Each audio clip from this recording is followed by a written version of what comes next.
बोल के मारे 4-4 5-5 छक्के। तो मैं जो मेरा बल्ला है ना, इससे तुम्हारा गला साफ कर दूंगा। कम से कम 6 फास्ट बॉलर आपको लेके जाना चाहिए था। और वो इतना ऐसा बॉलर है कि उसको उन्होंने अभी रेस्ट दे दिया। बाद मेन बॉलर हो गए हैं क्योंकि अब शाइन नहीं है, नसीम नहीं है। जुलाई की 2 तारीख को वर्ल्ड स्पोर्ट्स जर्नलिस्ट डे मनाया जाता है। पाकिस्तान की और वेस्ट इंडीज में जमीन आसमान का फर्क है। गंजी बॉल से प्रैक्टिस करते थे। उनके फास्ट बॉलर्स में से एटलीस्ट मैं 2 को जानता हूं जिन्होंने सिवाय बाबर आजम एक 65 टेस्ट मैच खेला हुआ है। वेट करो, फवाद आलम साहब आएंगे तो बस चलेगी। मगर बाबर के कप्तान बनने से इमाम उल हक ड्रॉप होते हुए मुझे नजर नहीं आता। कि यूनिस भाई जो हैं वो अगस्त के महीने में अमेरिका आ रहे हैं और हमारे इदारे helping hand for relief and development के साथ एक टूर करेंगे।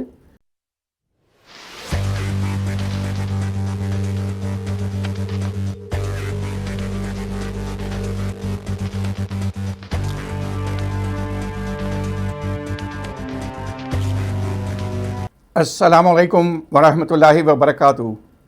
क्रिकेट विकेट की एक नई एपिसोड के साथ आपकी खिदमत में हाजिर हैं। उम्मीद है आपको हमारे प्रोग्राम्स पसंद आ रहे होंगे। आप इंटरनेशनल आर्ट सोसाइटी के तमाम चैनल्स को सब्सक्राइब करें, उन्हें लाइक करें, कमेंट्स दें और अपने अहबाब के साथ शेयर करें ताकि हमारे मुख्तलिफ जो यहाँ पे शोज़ होते हैं उनके एपिसोड्स आप मिस ना करें। उम्मीद है कि आपको अच्छी इन्फॉर्मेशन मिल रही होगी। क्योंकि हमारा प्रोग्राम स्पोर्ट्स से मुतालिक है तो एक बात बताते चलें, और तमाम जो ऐसे जर्नलिस्ट जो कि स्पोर्ट्स जर्नलिस्ट हैं उन सबको बहुत बहुत मुबारक हो। जुलाई की 2 तारीख 1930 में स्पोर्ट्स जर्नलिस्ट ने एक ऑर्गेनाइजेशन की बुनियाद रखी थी, और उस दिन क्योंकि उन्होंने बुनियाद रखी थी तो हर साल जुलाई की 2 तारीख को वर्ल्ड स्पोर्ट्स जर्नलिस्ट डे मनाया जाता है। चंद ही दिन हुए ये वर्ल्ड स्पोर्ट्स डे हमारे सामने से गुजरा, ख़ास तौर पे जर्नलिस्ट के लिए जो कि स्पोर्ट्स की रिपोर्टिंग करते हैं, कमेंट्री करते हैं, उसके बारे में लिखते हैं। और मकसद जर्नलिस्ट का यही होता है कि एक मस्बत डायरेक्शन में उस खेल को लेके जाया जाए। बात यह होती है कि खेल जो है वो किसी भी शख्सियत से बड़ा है। खेल के जो असूल हैं, खेल जिस अंदाज में खेला जाना चाहिए, खेल में जिस अंदाज में खिलाड़ियों को मौका दिया जाना चाहिए, और दीगर दूसरी चीज़ें वो अगर ना की जाएं जर्नलिस्ट की जानिब से तो फिर एक कोताही है ये जर्नलिस्ट की। जर्नलिस्ट की कोशिश ये होती है कि जिस खेल के ऊपर भी वो अपना तज्ज़िया पेश करे वो खेल जो है लोग मज़ीद देखें, ये ना हो कि उस खेल से दूर हो जाएं। तो और वो उसी सूरत में बेहतर हो सकता है अगर जर्नलिस्ट इस अंदाज़ में रिपोर्टिंग करें, इस अंदाज़ में एनालिसिस करें कि वो खिलाड़ी जिन्हें लोग देखना चाहते हैं, जिनकी परफॉर्मेंसेस अच्छी हैं, वो आके परफॉर्म करेंगे तो लोग देखेंगे। और अगर इस तरह का माहौल नहीं क्रिएट होगा तो फिर लोग आस्ता आस्ता क्रिकेट को देखना छोड़ देंगे। तो आज सबसे पहले तो हम अपने मेहमान जो हैं साजिद भाई, उन्हें भी मुबारकबाद देते हैं। वो भी बहुत एहसन तरीके से एनालिसिस पेश करते हैं, और मकसद यही होता है कि खेल जो है उसकी तरवीज हो और खेल ऊपर के लेवल पे पहुंचे, और जिन खिलाड़ियों को अगर मौका नहीं मिल रहा उसकी निशानदेही की जाए। अगर कोई फ़ैसले इस तरह अंदाज में हो रहे हैं जैसे क्रिकेट को प्रमोशन नहीं मिल रही तो उसके बारे में बात होती है। तो साजिद भाई आपको मुबारक भी हो, और इस दिन के बारे में आप अपने जर्नलिस्ट जो हैं साथ ही उनको क्या पैगाम देंगे? बहुत शुक्रिया इलियास चौधरी भाई, बहुत इंपॉर्टेंट है। जर्नलिस्ट का बड़ा अहम रोल है। स्पोर्ट्स जर्नलिस्ट जो यकीनी तौर पर बहुत बुनियादी तौर पर बड़े बड़े जर्नलिस्ट गुजरे मरहूम, अगर आप कमर अहमद साहब का जिक्र करें तो उनको तो अल्लाह ताला जन्नत फिरदौस में मुकाम अता फरमाए। मुनीर हुसैन साहब की बात की, उमर कुरैशी साहब की बात की जाए, ये बहुत बड़े जर्नलिस्ट भी थे, बहुत बड़ा कालम लिखते थे मुनीर हुसैन साहब जैसे, और बहुत से। मगर आज के मॉडर्न दौर के जर्नलिस्ट जो यकीनी तौर पर बहुत इंपॉर्टेंट हो गए, जितनी क्रिकेट हो गई है उतनी फास्ट क्रिकेट है, जर्नलिस्ट का बड़ा अहम रोल होता है किसी भी खिलाड़ी को बनाने में। किसी भी खिलाड़ी का अहम रोल, बड़े बड़े जर्नलिस्ट आप गुजरे हैं। माजिद साहब, जब हम क्रिकेट खेलते थे माजिद साहब डॉन के होते थे और वो बहुत बड़े जर्नलिस्ट होते थे और वो आके ग्राउंड में कवरेज करते। मगर हमारे जो रोल मॉडल थे, अब्दुल माजिद भट्टी साहब जो मेरे रोल मॉडल हैं, बहुत बड़े जर्नलिस्ट हैं, उन्होंने बड़ी सपोर्ट हमें उन्होंने की। और मेरे जर्नलिस्ट में सबसे बड़े रोल मॉडल अब्दुल माजिद भट्टी साहब हैं। बड़े जर्नलिस्ट हैं, मिर्ज़ा इकबाल बेग हैं, वहीद खान साहब हैं, खालिद महमूद साहब हैं, नसीम राजपूत हैं, अली सलमान साहब हैं और याहिया हुसैनी, ये बड़े जर्नलिस्ट हमारे हैं। तो ये अच्छी चीज़ है और जर्नलिस्ट का पैगाम भी यही है, अच्छी खबर दें और जो लोग देखना चाहते हैं खबर ब्रेकिंग। अब टीवी खबरों ने सबका पीछे छोड़ दिया। असल जो कॉलम होता था, जो ग्राउंड रियलिटी जो होती थी, ग्राउंड में जाकर जर्नलिस्ट अपना काम करते थे, आज के मॉडर्न दौर में टीवी ने सबको पीछे छोड़ दिया। जी, तो यकीनन एक दफ़ा दोबारा हम तमाम स्पोर्ट्स जर्नलिस्ट उनको बहुत बहुत मुबारकबाद देंगे और जिस रुख में उन्हें स्पोर्ट्स के बारे में लिखना चाहिए, जो उसकी सही रूह है, उसी के लिहाज से वो काम करें और हम उनके साथ हैं और उनके लिए दुआ गो हैं। तो चलें दोबारा पाकिस्तान क्रिकेट की तरफ आते हैं।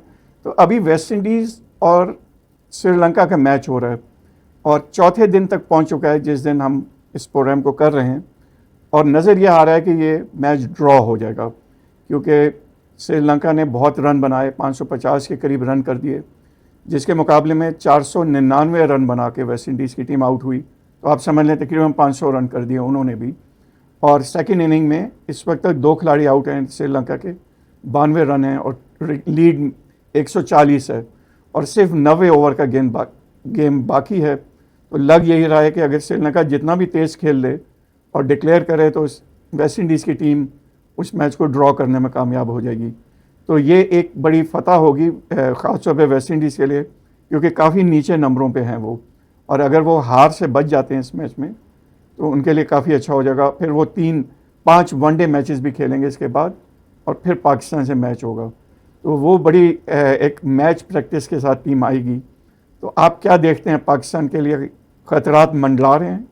मंडला गए खतरात, तो क्यों पिछले 2 महीने तो हमने कोई क्रिकेट नहीं खेली और टेस्ट मैच जो खेले जा रहे हैं रेड बॉल में, और वेस्ट इंडीज़ को जाके वेस्ट इंडीज़ को हराना मेरे ख्याल में 89 में तो इमरान खान की क़यादत में टीम की सबसे मुश्किल सीरीज़ थी। अगर वो टेलीकास्ट हो जाती, वो दुनिया क्रिकेट की सबसे मुश्किल सीरीज़ थी। अगर उसमें, क्योंकि मेरी शोएब मोहम्मद और ग्रेट जावेद मियांदाद, सलीम यूसुफ, उसमें ग्रेटेस्ट प्लेयर पाकिस्तान के गए थे, मगर ऐसी बॉलिंग थी। और मैं ख्याल में शोएब मोहम्मद और जावेद मियांदाद ने जो इनिंगें खेली हैं उसकी मैं मिसाल नहीं दे सकता। और अब की जो टीम 2026 में जा रही है पाकिस्तान की और वेस्ट इंडीज़ में ज़मीन आसमान का फ़र्क है। वेस्ट इंडीज़ की टीम ग्रिप में है, उनके कप्तान फॉर्म में, उनकी बॉलिंग आउटस्टैंडिंग फॉर्म में, उनके 5 फास्ट बॉलर खेल रहे हैं और पाँचों को 5 फास्ट बॉलर 140-149 की पेस से बॉलिंग कर रहे हैं। हमारे जो बॉलर हैं 130 की पेस से बॉलिंग कर रहे हैं। तो दूसरा लगमिया फिक्र ये है, हम 1 हफ्ते पहले जा रहे हैं, एक साइड मैच हमने वेस्ट इंडीज में जाके खेलना है, पहला साइड मैच खेला। सिवाय रिजवान ऐसे फॉर्म में जो 15 टेस्ट मैच में आउटस्टैंडिंग कारकर्दगी पाकिस्तान के लिए उन्होंने टेस्ट मैच में दिखाई है। अब अब्दुल्ला फजल पे बड़ा डिपेंड है, अब्दुल्ला फजल पे, अजान अवैध जो पाकिस्तान के लिए स्टार बन के सामने आए। तो मैं ही समझता हूँ बाबर आजम को बड़ी जिम्मेदारी है नौजवान और सीनियर खिलाड़ियों को लेके चलें। शान मसूद बड़ा अहम रोल प्ले करेंगे। अवे में आप इमामुल्लाह की बड़ी अच्छी कारकर्दगी है, मगर नहीं कारकर्दगी है तो आगा सलमान साहब जो बहुत ही अच्छे सीनियर खिलाड़ी बन चुके हैं, टेस्ट मैच में अच्छी कारकर्दगी दिखाते हैं, मिडिल ऑर्डर में उनको टीम को लेके चलना है। तो सवाल ये पता वेस्ट इंडीज़ को जाके वेस्ट इंडीज़ में हराना बहुत मुश्किल है, क्यों अवे जिस तरह हम उनकी सीरीज़ देख रहे हैं, श्रीलंका को उन्होंने आउटस्टैंडिंग जो टेस्ट मैच जीता है ना, और जिस तरह बॉल बैट खुले बैट से खेलते हैं, हाई बैट, और इलियासी बॉल का बड़ा अहम रोल है वहाँ पर, ड्यूक और कोक का पूरा यूज़ हो रही है वहाँ पर। बॉल जो होती है वहां पर एक बड़ी इंपॉर्टेंट बॉल होती है, कुक का पूरा होती है ना, ड्यूक की बॉल से वो खेलते हैं, तो बॉल का भी एडवांटेज उनको है। आप क्या पता हमारी मैनेजमेंट उसी बॉल से प्रैक्टिस कर रही है नहीं, मगर वहां जब पहुंच जाएंगे तो उसी बॉल से प्रैक्टिस करेंगे जो वेस्ट इंडीज में यूज होती है। जी, ये जो आपने 1989 की सीरीज़ का जिक्र किया, जब इमरान खान की क़यादत में गए थे और 1-1 रही थी वो सीरीज़, बल्कि एक मैच पाकिस्तान तकरीबन जीता जीता ड्रॉ हो गया था वाला मैच, और 2-1 से जीत जाता पाकिस्तान। तो उस सीरीज़ से पहले मुझे अभी तक याद है कि वो टेनिस की बॉल को गीला करके बाउंसर्स फेंकते थे बॉल बैट्समैन पे, क्योंकि टेनिस की बॉल जब गीली करते हैं तो वो स्किड होती है। एक तो ये करते थे, दूसरा वो फास्ट बॉलर से कहते थे कि बैट्समैन को 15 यार्ड से, 22 यार्ड्स की जगह 15 यार्ड से बाउंसर्स कराओ। तो शोएब, मियांदाद, रमीज़ राजा, इन्होंने उस सीरीज़ में बड़े हुक्स किए थे, हुक पे चौके या छक्के मारे थे, और इसकी एक वजह थी कि ख़ास अंदाज में ट्रेनिंग की गई थी। आपके ख्याल में इस मौके पे इन्होंने कोई ऐसी ख़ास ट्रेनिंग की है या नहीं, या ऐसे ही करते रहे जिस तरह होती है आम ट्रेनिंग? देखिए, वो ये इस तरह की प्रैक्टिस नहीं करेंगे, स्लेब पे प्रैक्टिस करते, स्लेब होता था आधा स्लेब, उसको वो प्रैक्टिस करते थे। गोल्फ की बॉल से गोल्फ की बॉल होती है ना, गोल्फ की बॉल, तो शोएब मोहम्मद को हम बॉलिंग कराते थे। अब शोएब मोहम्मद को हम बॉलिंग कराते थे। शोएब मोहम्मद, क्योंकि हम हमारे जो पीआई में थे, मगर शोएब मोहम्मद गोल्फ से गंजी बॉल से प्रैक्टिस करते थे। ग्रेट जावेद मियांदाद अपने गुलबर्ग वाले घर में जो सीमेंट की जो वो फर्श है ना, उस पे गंजी बॉल से प्रैक्टिस करते थे। सुहेल मियांदाद, अनवर मियांदाद के हाथ निकल जाते थे, मगर जावेद मियांदाद ने और शोएब मोहम्मद ने जिस तरह की प्रैक्टिस की है, फसलियों पे गेंद लगी। फिर लाहौर में एक सीमेंट पिच बनाई गई थी, जो लाहौर कज़ाफी स्टेडियम में जहां पर वो नेट लगे हुए, वहां पर खुसूसी तौर पे एक सीमेंट पिच बनाई थी। जब सीमेंट पे बॉल तेज आता है, उस पे हुक और पुल की प्रैक्टिस करते थे। टेप और टेनिस पे प्रैक्टिस, खुसूसी प्रैक्टिस करके गए थे। अब के लड़के जो कैंप में से नॉर्मल कैंप हुआ, फिटनेस पे ज्यादा काम किया गया है, और जो प्रैक्टिस है ना, ये जो मेरे ख्याल में इंसान की अपने ऊपर होती है। As a coach, as a cricketer मैं बात कर रहा हूं, जितनी प्रैक्टिस आप खुद करेंगे और जितनी जल्दी आपको खुद फायदा होगा, अगर दूसरा प्रैक्टिस कराएगा वो आपको इतनी जल्दी फायदा नहीं होता। इंसान अपने ऊपर क्या बॉडी पे क्या ले सकता है, उसके अंदर क्या दिमाग में है। बैट्समैन का काम है अपनी मेहनत पूरी करना और अल्लाह पे छोड़ देना। जी, अब टीम की सिलेक्शन की तरफ अगर देखा जाए, तो आप जिस टीम के खिलाफ खेल रहे हैं, और जो पहला मैच है वो ब्रायन लारा क्रिकेट स्टेडियम में है, वहाँ पे ब्रायन लारा क्रिकेट एकेडमी भी है, और ये ट्रिनिडाड एंड टोबैगो एक वहाँ की कंट्री है। कैरेबियन आइलैंड्स जो हैं वो बहुत सी छोटी छोटी ममालिक हैं, उसमें उनमें तमाम मैचेस इस सीरीज़ के ट्रिनिडाड एंड टोबैगो में होंगे। 2 मैचेस हैं। पहला मैच जो है वो उस ग्राउंड पे खेला जाएगा जहाँ पे आज तक टेस्ट मैच नहीं हुआ, लेकिन यहाँ पे देखने में यही आया है कि जब भी वहाँ पे T20 या वनडेज हुए हैं, तो शुरू में कोई 2 या 2.5 घंटे तक तकरीबन फास्ट बॉलर हावी रहे हैं, और जो वहाँ पे फर्स्ट क्लास मैचेस भी होते हैं उसमें भी फास्ट बॉलर्स हावी होते हैं। उनके फास्ट बॉलर्स में से एटलीस्ट मैं 2 को जानता हूँ जिन्होंने 100 से ज़्यादा विकटें ली हैं। एक जो है उससे 99 विकटें ली हुई थी, और अभी 100वीं विकेट लिया उसने। तो 3 बॉलर उनके ऐसे हैं जिन्होंने 100 विकटें ले चुके हैं, फास्ट बॉलर्स। एक बॉलर है जो 300 विकटें ले चुका है, और इतना ऐसा बॉलर है कि उसको उन्होंने अभी रेस्ट दे दिया कि शायद हो सकता है पाकिस्तान के खिलाफ इस्तेमाल करें। तो उनकी फास्ट बॉलिंग तो बहुत अच्छी है, ऊपर हमारी फास्ट बॉलिंग बहुत ही वीक है, जिसमें सिर्फ अब्बास हैं जो कि तजर्बाकार हैं। तो इसके बारे में आप क्या कहेंगे? सी, अब्बास वाइड बॉलर से 100 विकेट ली है, और अब्बास की भी क्वांटिटी में उस तरह की कारकर्दगी नहीं है जिस तरह की अब्बास पे तब वो कर। अब्बास पे काफ़ी वेट पड़ गया, अब्बास मेन बॉलर हो गए हैं, क्योंकि अब शाइन नहीं है, नसीम नहीं है, तो अब्बास पे वेट पड़ गया, अब्बास मेन बॉलर हो गए हैं। तो अब्बास की अपनी कारकर्दगी भी जो है ना, बहुत सवालिया निशाना को बहुत मॉनिटर। अब्बास एक लेंथ और डायरेक्शन पे बॉल करते हैं, और वेस्ट इंडीज़ में अब्बास बहुत महंगे साबित होंगे। वेस्ट इंडीज़ की जो बॉलर होते हैं वो पेस और स्विंग के साथ करते हैं, उनकी हाइट भी लंबी होती है, हाई एक्शन होता है, और बॉल जो है जो स्विंग के साथ सीम बहुत अच्छी करते हैं, और रिवर्स स्विंग के वो माहिर हैं। जो आपने एक बात 300 विकटें एक ने लिए, 100 विकटें लिए, हमारा 100 विकटें वाला सिर्फ मेन बॉलर, और दूसरे जो मोहम्मद अली हैं, आमिर जमाल है, खुर्रम, उनकी कोई कारकर्दगी इतनी अच्छी नहीं है। हमारे फास्ट बॉलिंग और वीक और फास्ट बॉलर हम 4 लेके जा रहे हैं लियाज भाई, कम से कम 6 फास्ट बॉलर आपको लेके जाना चाहिए था। ठीक है, नसीम के भाई को अब लेके जा रहे हैं, उसकी इस सीजन में उतनी अच्छी कारकर्दगी नहीं है। नेट पे इंप्रेस कर दिया होगा, नेट पे उसने तेज गेंदें कर दी होंगी, उससे इंप्रेस कर दिया होगा। मैं दोबारा वो कहूँगा, आकिब जावेद जूनियर बहुत अच्छा था, उसको आप ले जा सकते, ठीक है उनको, लेकिन आपने टीम अनाउंस कर दी है, इसी टीम से आप लेके जाएंगे। मगर आपके पास स्पिनर उस पाए के हैं, साजिद खान एक सवाले निशान, चलो उनके लेफ्ट हैंड है। ग्रेट ब्रायन लारा का आपने जिक्र किया, दुनिया क्रिकेट में उससे बड़ा प्लेयर नहीं है, left hand batsman, 400 run, 300 run, 200 run, और वो बॉल के मारते थे। और दानिश करिए को मुल्तान में बॉल के मारे 4-4, 5-5 छक्के। गलती से ही हुआ ये, मैं आपको हकायत वाली नाज़रीन वो बात कहूंगा। एरिक जॉनसन फिजियोथेरेपिस्ट थे, तो एरिक जॉनसन को ढूंढते हुए तो गलती से उसने फ़ोन कर दिया दानिश के कमरे में, तो दानिश ने फ़ोन उठा लिया, हो दिस, उसने कहा आई एम दानिश, उसने ब्रायन लारा ने बोला I am Brian Lara, next 2 मारो। तो उसको बोला मैं तो सुबह मिलूंगा। तो हुआ ये, जो सुबह मिला है और सुबह उसने जहां बॉल की वहां छक्का मारा है उसने। तो वही ग्रेट प्लेयर ऐसे नहीं बनते।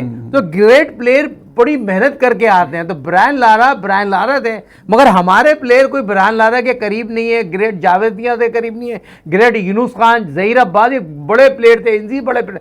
ये क्रिकेट टेस्ट मैच में बड़ी कारकर्दी है। सिवाय बाबर आजम एक 65 टेस्ट मैच खेला हुआ है इस पूरी लाट में, और कोई ऐसा प्लेयर नहीं है। रिजवान होगा 50 के करीब टेस्ट मैच खेला हुआ है। कोई सारे यंगस्टर हैं बहुत ही मगर वेस्ट इंडीज की सीरीज हमें बहुत डिसाइड करेगी। इंग्लैंड सीरीज पे हमें क्या करना है। हो सकता है सऊ शकील फिट हो जाए, इंग्लैंड पहुंच जाए, जैसे शाहीन शाह अफरीदी का मैंने खबर भी की है, इंग्लैंड में वो जाके खेलेंगे।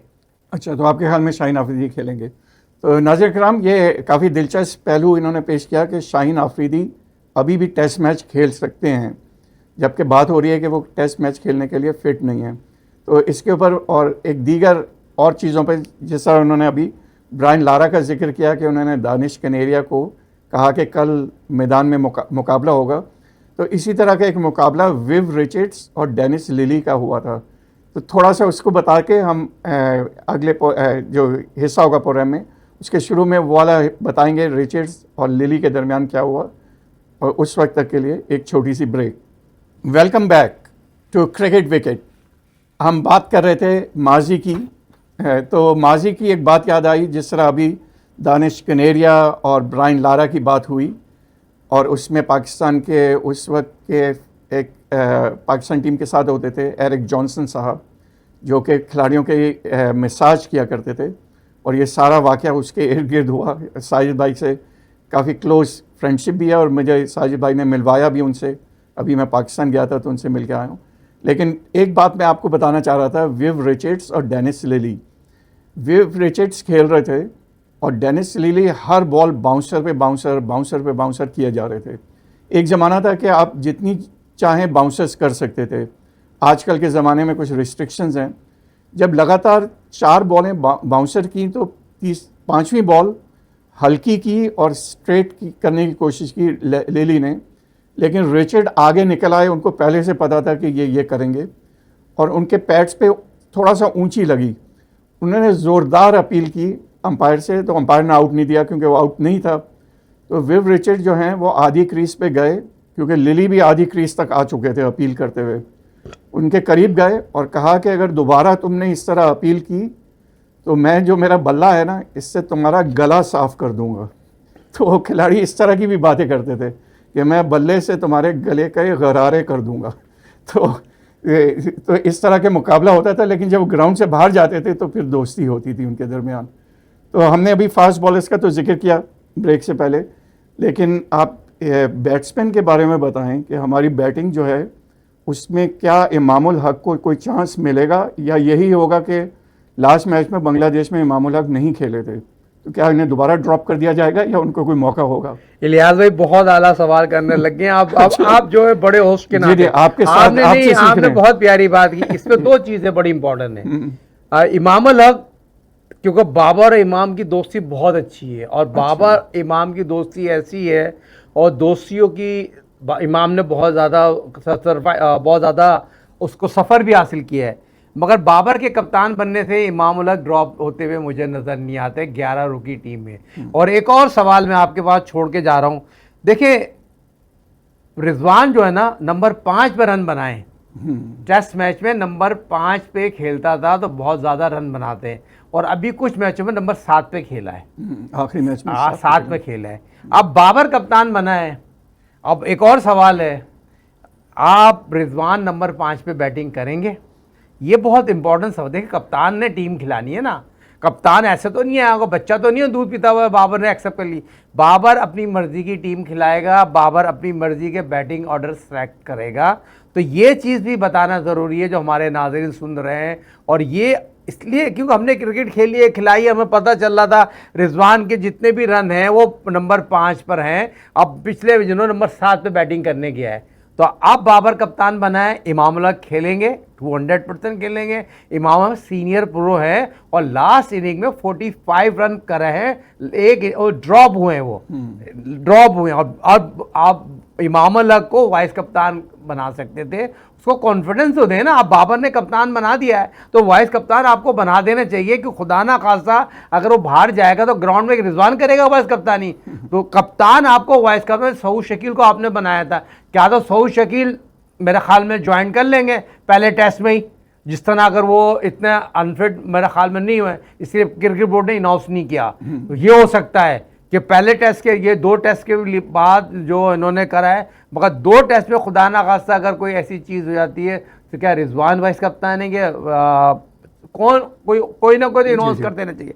मगर बहुत इंपॉर्टेंट है सीनियर प्रो शान मसूद, मुझे बहुत ज़्यादा कॉन्फिडेंस नज़र आएंगी कि अब उनके ऊपर बोझ नहीं है।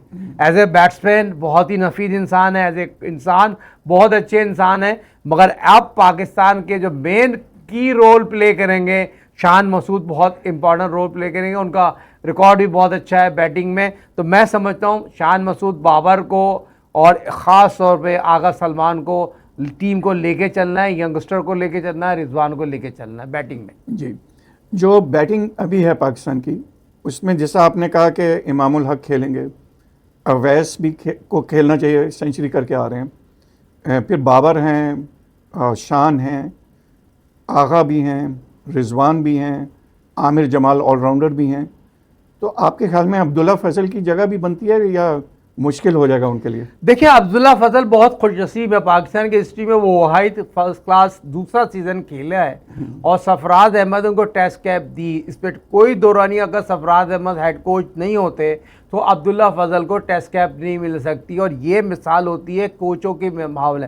आपको 2003 में राशिद लतीफ़ जब उनके साथ एक वाक़या हुआ, अब राशिद लतीफ़, शोएब मोहम्मद, सलीम यूसुफ, आमिर सुहेल उस सिलेक्शन कमेटी में थे। राशिद लतीफ़ ने वनडे की टीम वहीं मुल्तान में बनाई, उसमें यूनुस खान को डाला। डंके की चोट में कोई बता सकता है तो बता दे, सिवाय साजिद खान के अलावा, राशिद लतीफ़ के अलावा। उसने वनडे की टीम में यूनुस खान को डाला और यूनुस खान उस 2003 में, आप लोगों को बताते चले, वनडे टीम में पाकिस्तान की राशिद लतीफ़ ने यूनुस खान को डाला था। और दूसरा, मैं आपको बहुत ही दावे से कह सकता हूँ, एक नाम मेरे जहन से गया, और ओपनर थे वो जिन्होंने दोनों हमारे पीआई से खेला था, यासिर की बात, यासिर हमीद, यासिर अफराद की यासिर हमीद, तो उसको उसने टीम में डाला था। ये 2 बातें मुझे याद है अच्छी तरह। और ये होते हैं ग्रेट कप्तान, उन्होंने टीम में डाला, उसके बाद यूनुस खान ने पीछे मुड़ के नहीं देखा। पाकिस्तान के 9000 रन वनडे में बनाए हैं और पाकिस्तान के बेहतरीन वनडे के प्लेयर थे। बाद में ग्रेट यूसुफ भी आए, मिसबाह, बहुत बड़े बड़े प्लेयर आए, इंजामुल हक ने बड़ी कारकर्दगी दिखाई। मगर बताने का मकसद ये होता है, अच्छा कप्तान अपने खिलाड़ी को मौका देता है और खिलाड़ी वही होता है जो ग्राउंड में जाकर अपने खिलाड़ी, अपने कप्तान का नाम रोशन करे। आज प्रोफेसर को लोग याद करते हैं तो उसके पीछे राशिद लतीफ़ कहा थे, जो हमेशा उसको दायरे में बॉलिंग कराते थे। जी, राशिद भाई तो वॉज अ ग्रेट कैप्टन, और अभी भी जो एनालिसिस पेश करते हैं वो बड़ी शानदार होती है। अभी जो कप्तान हैं, जो रहे हैं और जो इर्द गिर्द नज़र आते हैं, मेरे ख्याल में उनमें वो लीडरशिप क्वालिटी नहीं है, लेकिन एट द सेम टाइम जो बेसिक क्रिकेट है वो तो खिला सकते हैं वो। तो जो बेसिक क्रिकेट है उसके बारे में बाबर ने 3 चीज़ें बोली हैं, और उन्होंने कहा कि खिलाड़ी जो है उसमें डिसिप्लिन होना चाहिए, उसकी परफॉर्मेंस होनी चाहिए और फिटनेस होनी चाहिए। ये 3 चीज़ें कही। इन्होंने डिसिप्लिन का नाम क्यों लिया? क्या टीम में ऐसी कोई बात है कि खिलाड़ी जो हैं वो डिसिप्लिन की खिलाफ वर्जी करते थे ना, कर्फ्यू की खिलाफ वर्जी करते थे ना। बहुत सी चीज़ें मार्केट में आती नहीं है ना। 2023 वर्ल्ड कप में गए हैं, पाकिस्तान मैच चल रही है, आपके खिलाड़ी शॉपिंग करने जा रहे हैं, शॉपिंग करते रहे। और बहुत सी चीज़ें ऐसी, साउथ अफ्रीका में बहुत सी चीज़ें मीडिया में नहीं आई, खिलाफ वर्जी हुई, खिलाड़ी पे बैंड हुआ, साई पे बैंड हुआ, साई पे फाइन हुआ, तो मार्केट में नहीं है। तो खिलाड़ी खुद जो है कर्फ्यू की खिलाफ वर्जी करते रहे और बहुत सी चीज़ों पे कंप्रोमाइज़ नहीं हुआ। शहनशाह आफरीदी पे जो बात की जा रही है, जो वो बात की गई है, जो उमर गुल को फ्रंट पे आके कहना पड़ा, बांग्लादेश में क्या वाक़या था वो पता है ना मार्केट में आके क्या वाक़या था बांग्लादेश में, जो कैमरा उनके ऊपर गया और शाहीन जाफरी थी वो जो बाहर बैठे हुए थे, उनको बोला जाके लेके जाओ, तो कुछ ना कोई वजह तो हुई थी ना। देखिए पहले खिलाड़ी कंप्रोमाइज कर जाते थे, अब बाबर यकीनी तौर पर खुद ये चीज़ चाह रहे हैं, मैं यंगस्टर और सीनियर खिलाड़ी को कर्फ्यू की खिलाफवर्जी पे और किसी भी चीज़ पे कंप्रोमाइज़ नहीं करूंगा। तो सबसे पहले बाबर को खुद वो चीज़ प्ले करनी पड़ेगी।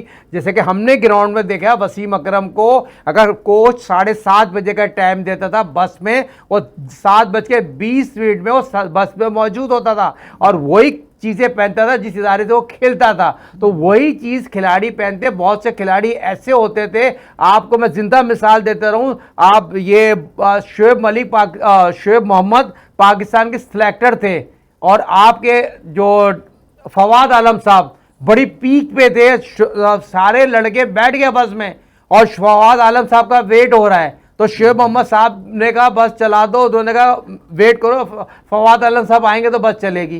तो ये चीज़ें भी हुई है ना ग्राउंड रियलिटी पे, तो ये भी बताना ज़रूरी है।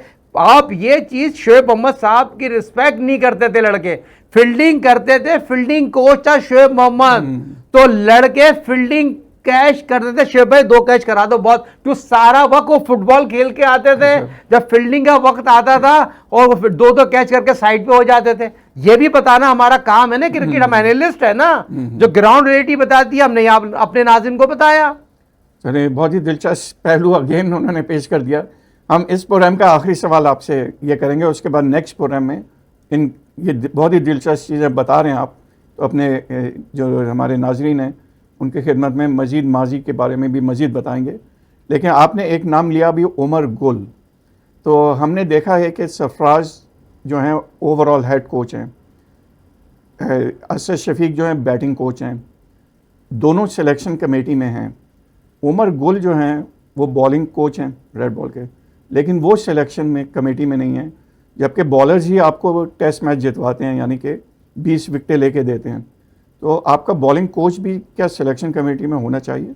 बहुत प्यारा सवाल किया। उमर गुल बहुत टैलेंटेड बॉलर थे, बहुत टैलेंटेड बॉलिंग कोच हैं और उनको आप इलियास चौधरी भाई आपने बहुत प्यारा था, उनको सिलेक्शन कमेटी में होना चाहिए। उनकी राय की बहुत इम्पोर्टेंट और बहुत अच्छा समझाते हैं, बहुत बड़े कोच हैं और ये चीज़ अच्छी होगी उमर गुल भी अगर पाकिस्तान की सिलेक्शन कमेटी में आ जाएं, और खासकर बॉलिंग कोच तो हैं और बहुत अच्छा काम कर रहे हैं, बड़ा काम किया लड़कों पे और आगे जाके भी काम करेंगे। मगर पहले तो इलियास चौधरी साहब आपको बहुत बहुत मुबारक हो, आपने एक बहुत इंपॉर्टेंट काम करने जा रहे हैं, पहले उसके बारे में नाज़रीन को बताइए।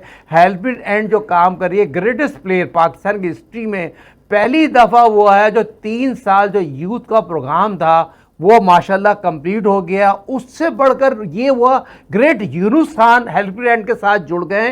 पाकिस्तान फ़ख्र पाकिस्तान अगस्त में आ रहे हैं, जो पाकिस्तान का यकीनी तौर पर जश्न आज़ादी बनाई जाती है और जो अमेरिका में आपके साथ मिलकर जश्न आज़ादी बनाएंगे। पहले तो आपको बहुत बहुत मुबारक हो, यूनुस खान को आपने अपने साथ जोड़ा। यूनुस खान जिस लोगों के साथ जुड़ते हैं ना वो बड़ी खुशाइन बात होती है और मैं समझता हूँ, मैं एज ए इंसान उनका बहुत बड़ा फ़ैन हूँ। जी, आपका बहुत बहुत शुक्रिया। लेकिन नाज़रीन हम इस प्रोग्राम का तकरीबन वक्त ख़त्म हो गया, लेकिन ये काफ़ी तफसीली गुफ्तगू है इसके ऊपर भी। तो अगले प्रोग्राम में इंशाल्लाह हम आपकी खिदमत में पेश करेंगे कि यूनुस भाई जो हैं वो अगस्त के महीने में अमेरिका आ रहे हैं और हमारे इदारे helping hand for relief and development के साथ एक टूर करेंगे। और अल्हम्दुलिल्लाह helping hand for relief and development अब इस प्रोग्राम क्रिकेट विकेट का एक स्पॉन्सर भी है। और साथ में हम जलाल भाई जो पाकिस्तान में क्रिकेट की तरवीज के लिए हमारे हेल्पिंग हैंड के साथ मिलके वहाँ पे यंग बच्चों की कोचिंग कर रहे हैं, उसके बारे में भी अगले प्रोग्राम में उसका जिक्र करेंगे।